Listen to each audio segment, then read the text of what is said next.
Mr. Godo, you said it yourself that Albania has never had ethnical conflict. So referring to your petition signed by you, why should we fear such transference? Because our conditions today are such, and this would need some time to be explained, but Albanians would feel much better if they had a passport of another nationality, because not only could they travel to Europe, but also look for a job there, something that they do not have it right now here in Albania. And there are some other interests that push them into this direction. Your question is fair, but we should know the situation to give a full answer. Mr. Goto, it's true that for some practical reasons people have changed their names. Does your petition put into question the honesty of the citizens to declare their correct nationality? It's not about honesty.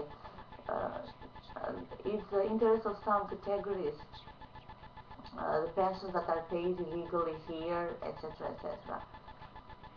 There is some interference to change the situation, to change the percentage of the ethnical groups in Albania.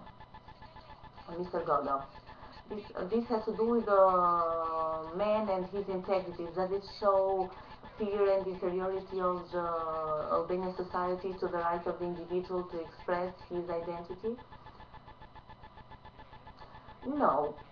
I said it above that wouldn't fear it at all if we were in the same conditions as our neighbors. Which are these conditions? Why aren't we equal to our neighbors?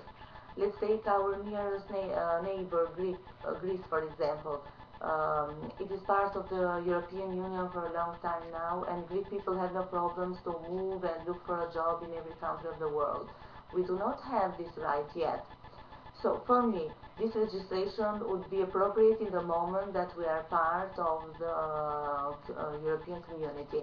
Mr. Godo, if we talk about the tolerance between the religious groups, why do you think that the self-declaration would urge a negative race between different religious groups in Albania?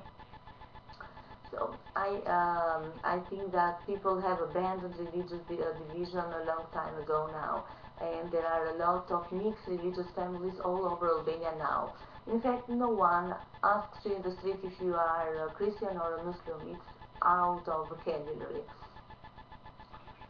Now, if we ask for such things, and there are some certain segments that urge these things, it seems that we move a kind of rivalry between these religious groups to show their superiority.